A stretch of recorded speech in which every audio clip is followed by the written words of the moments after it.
həyatı. Sən gələndən sonra sevdim həyatı. Sən gedəndən sonra nifrət eləmişəm. Mən açan eşqə xəyanət eləmişəm. Sənə öz canımı əmanət eləmişəm. Qara saçlarını ağartmısan məni. Səndən Allaha şikayət eləmişəm. Gör nələr yazmamışam, nə yazmışam. Çox heyif 2 dənə cümlə yazmışam. Öz həyatım adlı nəğmə yazmışam. Sən olan yerini nəqarət eləmişəm. Mən açan eşqə xəyanət eləmişəm. Sənə öz canımı əmanət eləmişəm. Qara saçlarımı ağartmısan mənim. Səndən Allaha şikayət eləmişəm.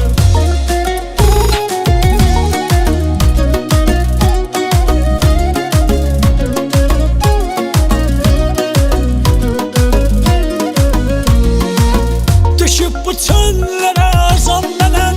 Bu yolda udan sən uduzam mənəm. Bu sevgi nəğməsini yazam mənəm. Özüm haqqında rəvayət eləmişəm. Mən açan eşqə xəyanət eləmişəm. Sənə öz canımı əmanət eləmişəm. Qara saçlarını ağartmısan məni. Səndən Allaha şikayət eləmişəm. Son görüşümüz yadıma düşdü yenə. Nə dedim ki dedim ayrılma sənə. Geri döndün elə baxdın ki mənə.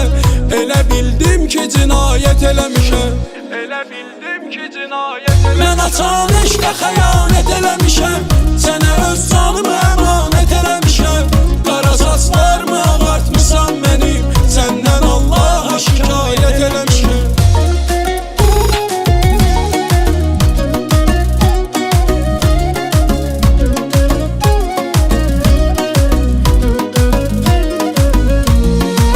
Həsrətim versə də işgəncə zülüm.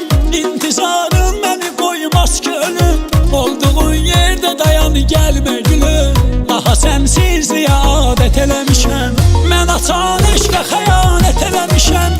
Sənə öz canımı əmanət eləmişəm. Qara saçlarını ağartmısan məni. Səndən Allaha şikayət eləmişəm. Gələcəksən deyə qapıya qaçmışam. Sevinib sanki göylərə uçmuşam. Yandırıb şamları süfrə açmışam. Amma tək başına ziyafət eləmişəm. Mən açan eşqə xəyanət eləmişəm. Sənə öz canımı əmanət eləmişəm. Qara saçlarımı ağartmısan mənim. Səndən Allaha şikayət eləmişəm. Bulağım şəlaləm dənizimdə sən. Günəşim ayımda ulduzumda sən. Suyum havam çörəyim duzumda sən. Məni səndən ibarət eləmişəm. Mən açan eşqə xəyanət